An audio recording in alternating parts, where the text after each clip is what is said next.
Thumbelina in the World of Glimmer.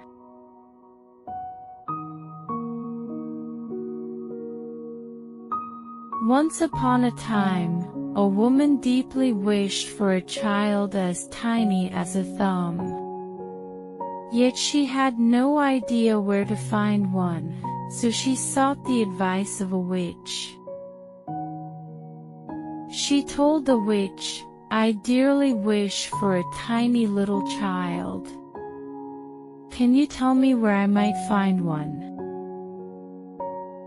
"Ah, that's easy," the witch exclaimed.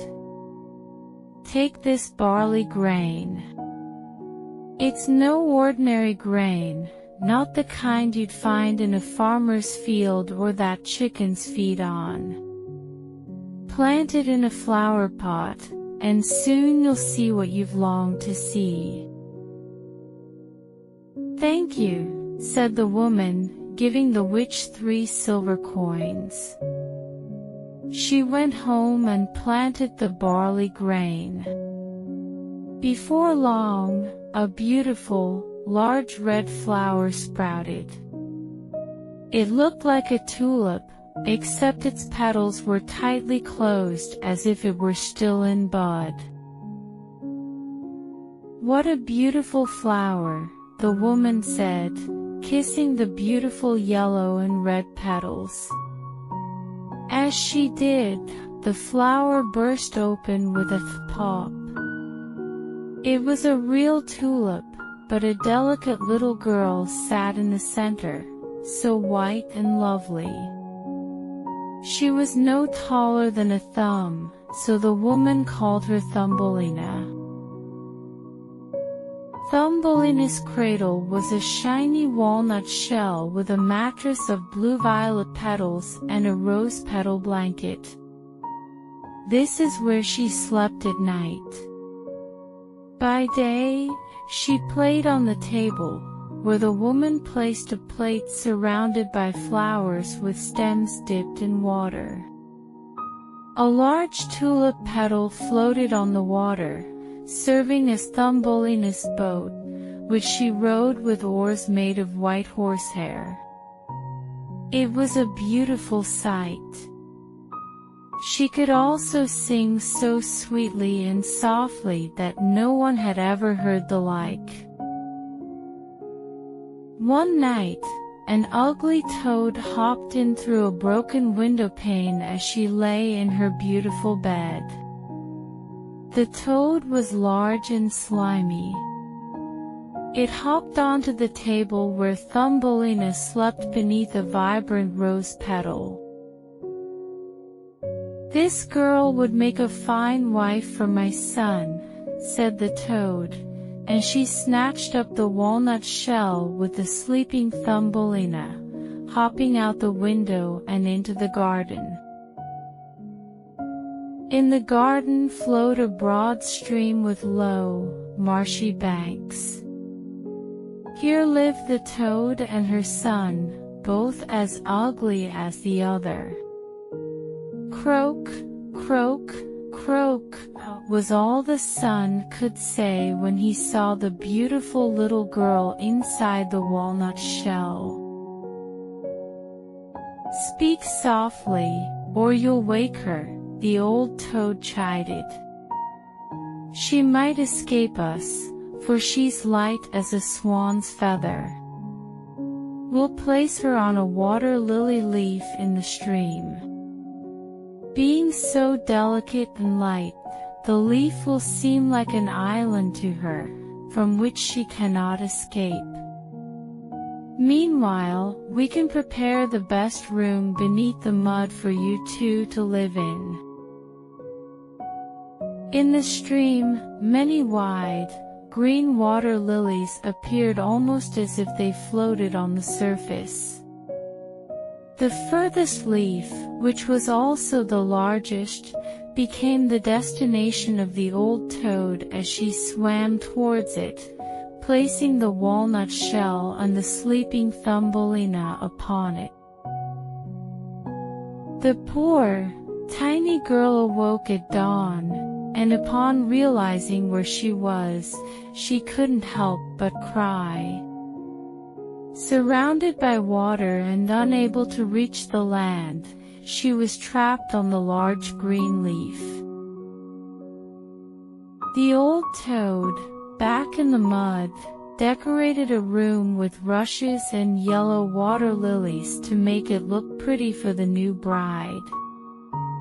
She then swam with her ugly son to the leaf holding Thumbelina. Before Thumbelina's arrival, they planned to move her beautiful bed into the bridal chamber. The old toad bowed deeply in the water and said, "This is my son. He shall be your husband, and you will live happily in the mud." Croak, croak, croak, was all the son could say. They swam away with the pretty little bed, leaving Thumbelina alone on the green leaf, weeping.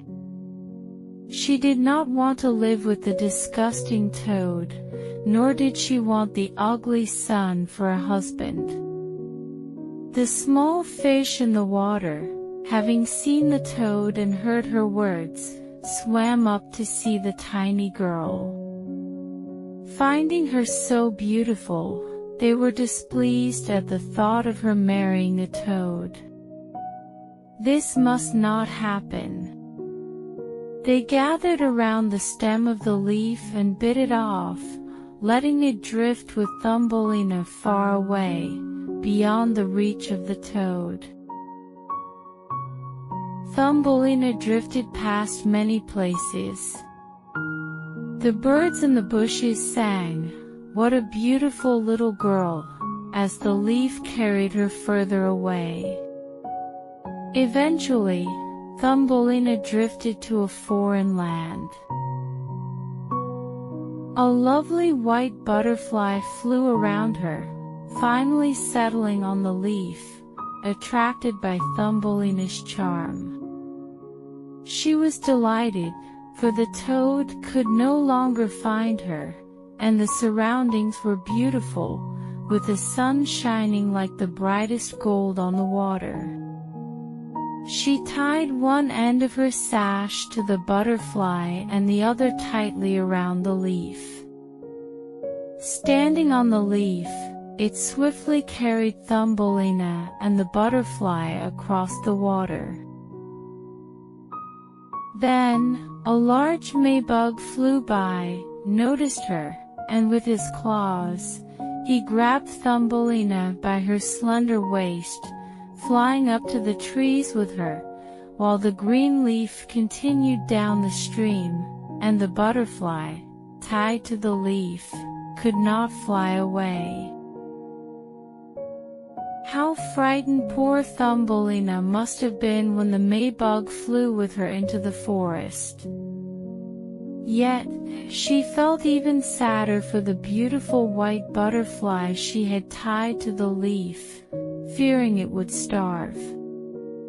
The Maybug, however, paid no mind to this and sat her down on the largest green leaf of a tree, offering her honey from flowers and praising her beauty.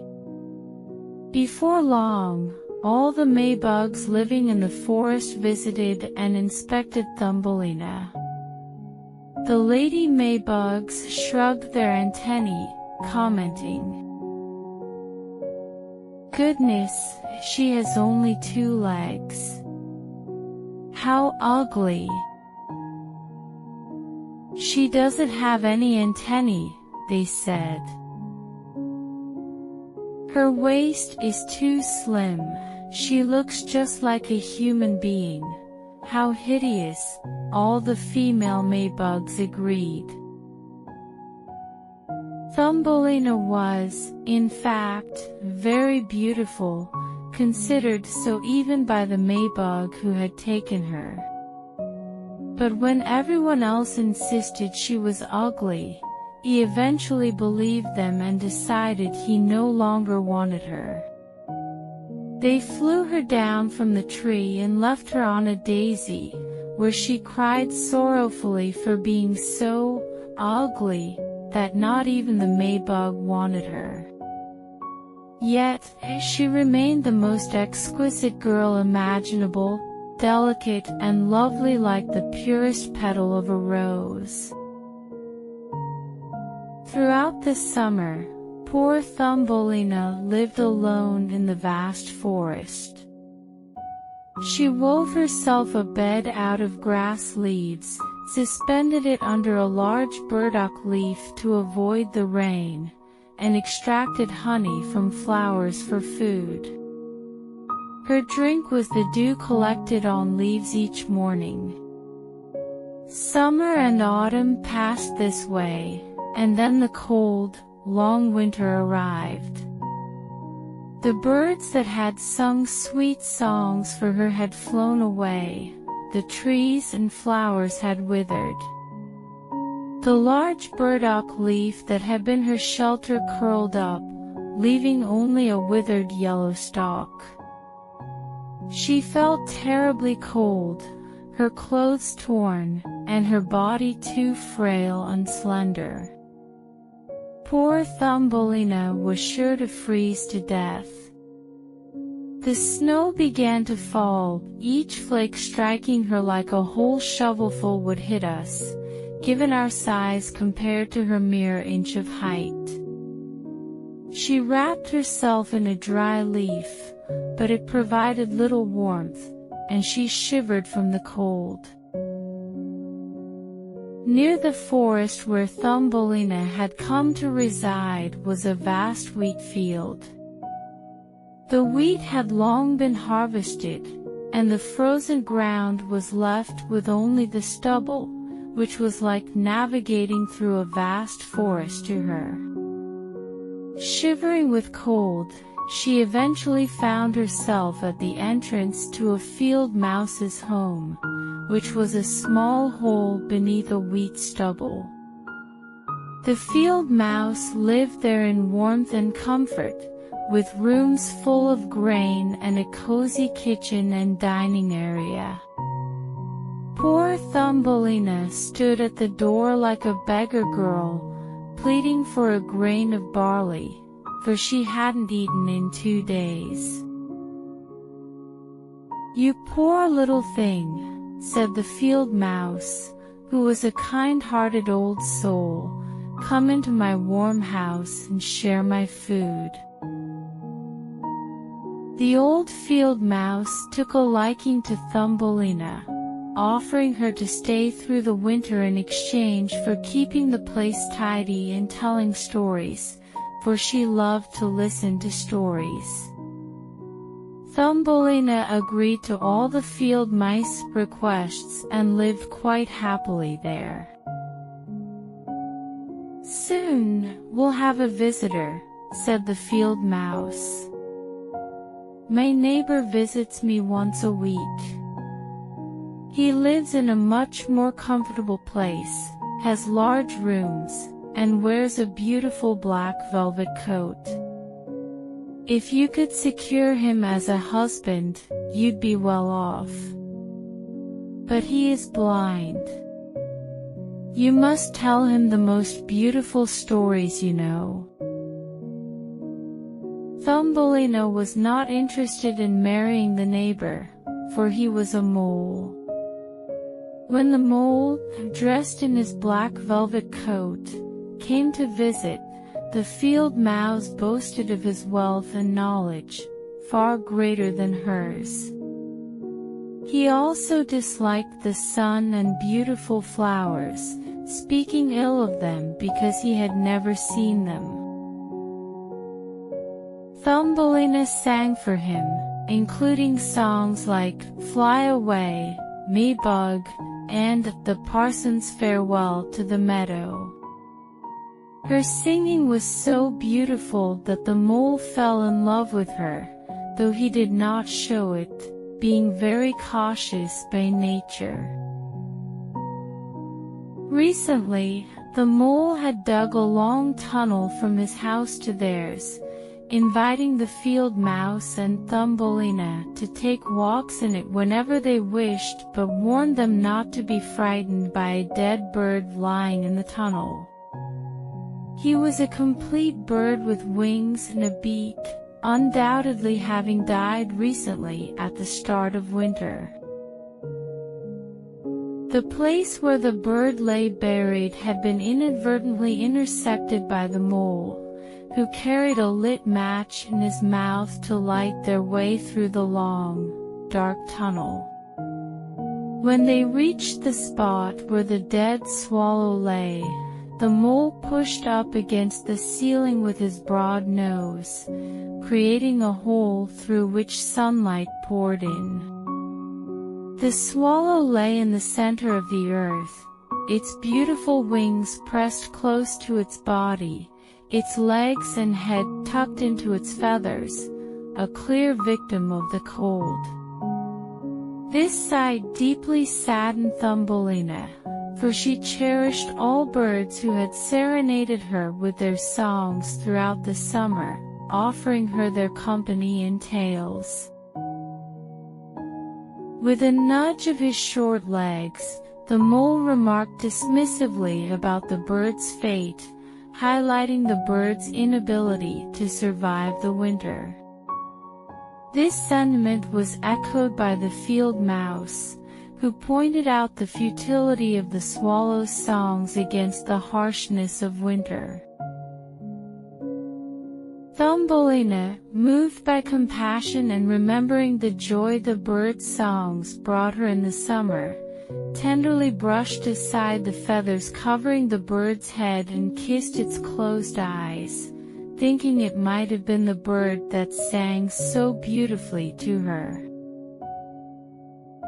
After the mole had sealed the hole, letting in the sunlight, and they returned home, Thumbelina couldn't sleep. Rising from her bed, she crafted a large, beautiful blanket out of grass and brought it to the swallow, covering its body to keep it warm. She also placed soft cotton around the bird, which she had found in the field mouse's home, ensuring the bird would rest more comfortably in the cold earth. "Goodbye, beautiful little swallow," she said. "Goodbye. Thank you for your beautiful songs during the summer when the trees were green, and the sun shone warmly upon us." As she pressed her head against the swallow's chest, she was startled to feel something stirring inside. It was the swallow's heart. He was not dead, but merely frozen, and had now been revived by the warmth Thumbelina provided. Swallows fly to warmer lands come autumn, but should one lag behind, it faces the cruel cold, falling and lying as if dead, covered by the snow until the chill claims it entirely. Thumbelina trembled, not from the cold but from fear, for the swallow seemed gigantic compared to her mere inch of stature. Yet, she mustered the courage to wrap the bird more tightly in cotton and covered its head with a mint leaf she used as her blanket. The following night, she sneaked out to check on the swallow again. Now revived but still weak, the bird could only manage to crack its eyes open slightly to look at Thumbelina, who stood holding a match for light. "Thank you, kind little girl," the swallow whispered. "I feel much warmer and more comfortable now. Soon, I'll regain my strength and be able to fly under the warm sun again." "But it's so cold outside," she replied. "The snow is flying, and everything is frozen. You should stay in your warm bed, I can take care of you." She brought him water in a petal, and after drinking, the swallow shared how one of his wings had been injured on a thorny bush, slowing him down during the migration to a distant, warm land. He could not keep pace with the others and eventually fell to the ground, remembering nothing more than how he ended up here.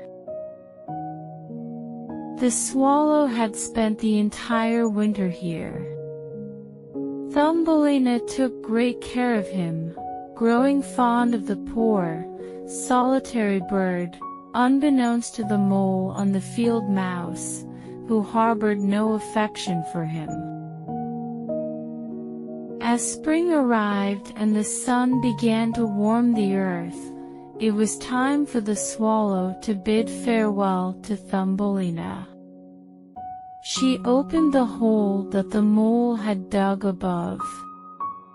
Bathed in the warm sunlight, the swallow asked Thumbelina if she would like to leave with him.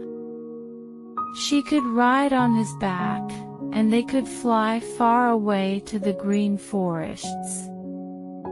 However, Thumbelina knew that her departure would sadden the field mouse. "I cannot leave," Thumbelina said. "Well then, goodbye, you kind and lovely girl," said the swallow, flying towards the sun. Thumbelina watched him go, tears sparkling in her eyes because she was so fond of the dear swallow. Drip drop, drip drop, the swallow sang, flying towards a green forest. Thumbelina felt very sad. The field mouse wouldn't allow her to enter the warm sunlight. Above the roof of the field mouse's home, the wheat had grown tall, a dense forest to the tiny girl. "You must sew your bridal gown this summer," the field mouse told her. Her detestable neighbor, the mole in his black velvet coat, had proposed. "You'll need to prepare both woolen and cotton clothes. Once you become Mrs. Mole, you should have clothes to wear while sitting and clothes to wear while sleeping." Thumbelina had to turn the spinning wheel.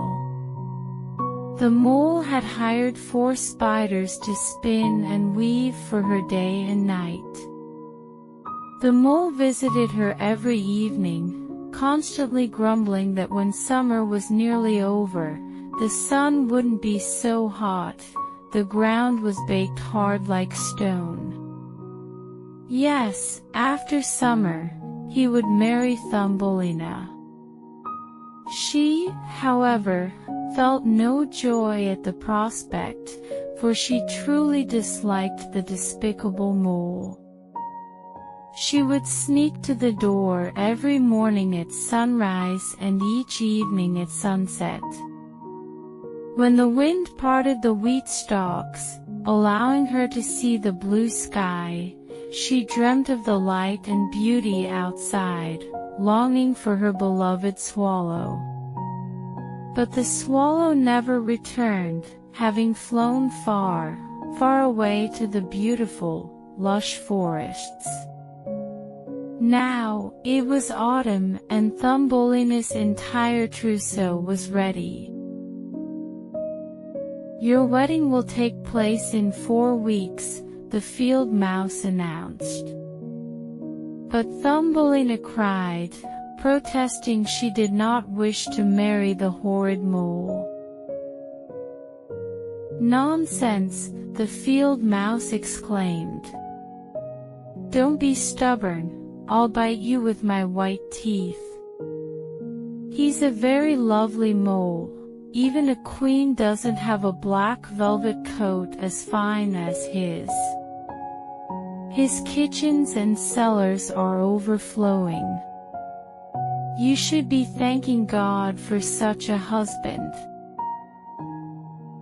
The wedding day arrived, and the mole came to fetch Thumbelina himself. She was to live with him, deep underground, never to see the warm sunlight again, for he detested it. The poor little girl was filled with sorrow at the thought of bidding the warm sun farewell, a sun she was permitted to glimpse while living with the field mouse. "Goodbye, warm sun," she said, stretching her arms towards the sky and stepping outside the field mouse's home a few paces. The barley had been harvested, leaving only the dry stubble behind. "Goodbye," she repeated, embracing a small red flower that was still in bloom. "If you see the little swallow, please send him my regards." Tweet, tweet. Suddenly, a voice called out above her. She looked up to see the swallow just flying by. Seeing Thumbelina made him very happy. She told him she did not wish to marry the dreadful mole and that she would have to live deep underground, where the sun could never reach. Thinking about this made her burst into tears. "The cold winter is coming," the swallow said. "I'm flying far away to the warm lands. Would you like to come with me? You can ride on my back. Just secure yourself tightly with your sash. This way, we can leave the dreadful mole behind, escape his dark abode, and fly far over the mountains to the warm lands where the sun shines more beautifully, and it's always summer, with beautiful flowers blooming forever. Fly with me, dear little girl. You saved my life when I lay frozen stiff in that gloomy tunnel." "Yes, I'll go with you," Thumbelina exclaimed. She seated herself on the swallow's back, resting her feet on his outstretched wings, and tied herself securely to one of his strongest feathers. The swallow then took to the sky, flying over forests and seas, high over the mountains where snow lay all year round. Thumbelina, feeling the chill of the high altitudes, snuggled into the swallow's warm feathers, only poking her little head out to admire the beautiful views below. Finally, they arrived in the warm lands. The sun there was much warmer than here, and the sky seemed doubly high. Ditches and hedges were filled with the most beautiful green and blue grapes. Lemons and oranges hung from the trees in the woods. The air was fragrant with peaches and musk, and many lovely children ran about the roads, playing with brightly colored butterflies. The further the swallow flew, the more beautiful the scenery became. By a lake of the clearest blue, there stood a grove of delightful green trees, and within it, a shining white palace of ancient marble surrounded by vine-clad pillars. Many swallow nests adorned the tops of these columns, one of which belonged to the very swallow carrying Thumbelina. "This is my home," the swallow said. "But look, many beautiful flowers are below. You may choose one, and I'll place you on it. You'll live much more comfortably." "That would be wonderful," she said, clapping her tiny hands. In the ruins, a great marble column had fallen and broken into 3 pieces, but the most exquisite white flower grew between these fragments. The swallow descended with Thumbelina, setting her on one of its broad petals. Thumbelina was astonished to find, at the heart of the flower, a tiny man, radiant and translucent as if made of glass, with a splendid golden crown on his head and shining wings on his back, not taller than Thumbelina herself. He was the angel of the flower, the king of all such beings dwelling within each bloom. "My goodness! He is so handsome," Thumbelina whispered to the swallow. The swallow initially frightened the tiny prince, appearing to him as a massive bird due to his delicate and slight stature. However, seeing Thumbelina brought him immense joy, as she was the most beautiful girl he had ever seen. He removed his golden crown and placed it on her head, inquiring about her name and if she would be his wife, thereby becoming the queen of all flowers. Unlike the toad's son or the mole in his black velvet coat, this prince was truly fit to be her husband. She readily accepted the charming prince's proposal. Then, tiny men and women emerged so delightful from every flower that even a glance at them was a joy. They brought gifts for Thumbelina, but the finest of these was a pair of wings from a large white fly affixed to Thumbelina's back, enabling her to flutter amongst the blossoms. The celebration was filled with cheers, and the swallow, perched above in his nest, sang the sweetest song, though with a tinge of sadness in his heart, for he adored Thumbelina and wished never to part from her. "You shall no longer be known as Thumbelina," declared the angel.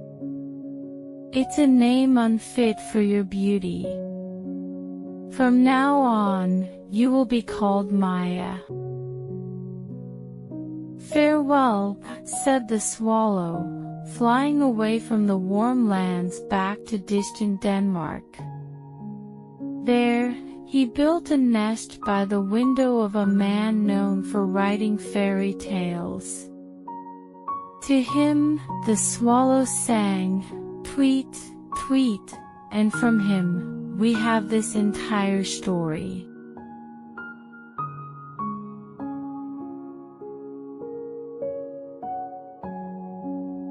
On this peaceful night, may all beautiful dreams surround you, cradling you into a night of good sleep. Good night.